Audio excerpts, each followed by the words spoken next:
Pendant longtemps, les relations économiques entre Haïti et l'Afrique sont demeurées limitées alors que nos peuples partagent une histoire commune, une proximité culturelle et de nombreuses complémentarités économiques. Le forum entend ouvrir une nouvelle étape. D'ailleurs, nous sommes à notre première édition. Il réunira des entrepreneurs, investisseurs, universitaires, représentants diplomatiques, institutions financières, membres de la diaspora, décideurs publics et partenaires internationaux afin d'identifier des solutions concrètes. 3 grandes conférences structurent les échanges. Il y a des gens qui parlent au fond. Le fil du thème est accès aux capitaux des économies émergentes. Comment permettre aux PME haïtiennes et africaines de trouver les financements nécessaires à leur croissance? Quels mécanismes innovants peuvent être développés? Quel rôle pour les banques de développement, les fonds d'investissement et les investisseurs privés? Deuxièmement, ce sera le deuxième sous-thème, c'est investir en Haïti malgré les défis ou bien défis, opportunités et mécanismes de sécurisation.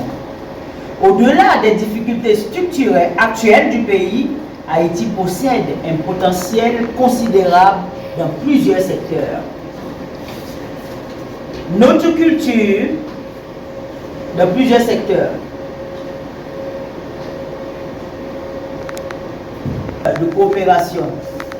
Notre diaspora représente un pont naturel entre Haïti et l'Afrique.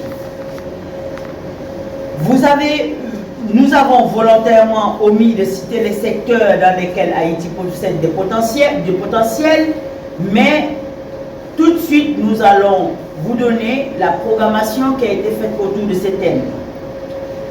Nous recevrons à ce forum économique des intervenants de très haut niveau, à tous les niveaux, que ce soit en termes d'échantillon. Alors, le premier sous-thème qui parle du financement du secteur privé et accès aux capitaux dans les économies émergentes sera animé sera présenté par Kesnef Farel et M. Éric Dessources, ancien ministre du Tourisme, qui sont tous des économistes, et modéré par Maxime Descharges, qui se passe de présentation. Le deuxième sous-thème, qui parle du rôle de la diaspora dans le financement du développement économique, sera présenté par M. Mohamed Bizimana, qui est un Rwandais, et qui nous parlera justement du modèle rwandais, le succès, comment de 1994, avec le génocide que le Rwandais a connu, ils en sont devenus ce que nous tous nous connaissons et que nous admirons aujourd'hui. Nous avons donc pensé qu'il était important que nous apportions cet exemple positif à Haïti pour que nous ne pensions pas que ce qui nous arrive est une fatalité. Et le deuxième présentateur à ce panel, ce sera le Dr Kwai Cyprien, qui va nous parler de l'histoire de l'Éthiopie. L'Éthiopie en 88 a donné naissance à We Are the World of Michael Jackson et sa compagnie, parce que c'était un pays où la population était famélique et tout le reste, c'était entre guillemets un pays très pauvre. Aujourd'hui, c'est l'un des plus grands hubs économiques. Ce qui veut dire qu'en fait, il n'y a pas de fatalité, il n'y a que des actions humaines. Ça prend des actions humaines.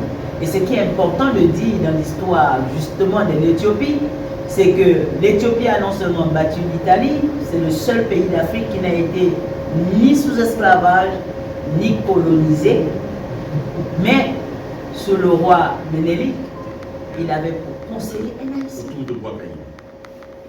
Qu'est-ce qu'on va faire? On va faire une représentation théâtrale qui va retracer les événements qui ont conduit à l'insurrection générale des esclaves et à la naissance, un peu plus tard, de la révolution haïtienne.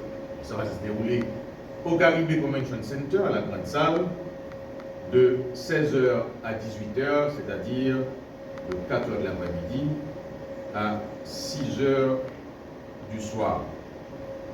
C'est quoi notre objectif? Notre objectif n'est pas seulement de commémorer le passé. Nous voulons transmettre cette mémoire aux jeunes générations, renforcer leur estime de soi, rappeler qu'Haïti occupe une place unique dans l'histoire de l'humanité. À travers cette initiative, la CCIHA souhaite également promouvoir le tourisme mémoriel et faire de Bois Caïman un espace de dialogue, de transmission, de valorisation du patrimoine national. Nous savons que depuis quelques années, depuis tantôt une quarantaine d'années, notre pays est pratiquement en déperdition et que les valeurs qui font de nous ce que nous sommes, des Haïtiens, symboles de la liberté des Noirs et des Afro-descendants à travers le monde, nous avons tendance à oublier ces faits qui sont pratiquement des faits uniques à travers l'histoire. C'est pour cela qu'au niveau de la Chambre, nous voulons rappeler à tout Haïtien quelques notions sur la valeur symbolique de Bois Caïman. La cérémonie du Bois Caïman, tenue dans la nuit du 14 août 1791, est un moment fondateur de l'histoire universelle de la liberté. Elle représente l'acte de naissance d'une conscience collective qui allait conduire à la seule révolution d'esclaves victorieuse de l'histoire moderne et à la création de la première république noire du monde. Pour les peuples africains, Bois Caïman est un héritage vivant. C'est le témoignage que, malgré l'exil, l'oppression, la déshumanisation, les valeurs africaines de solidarité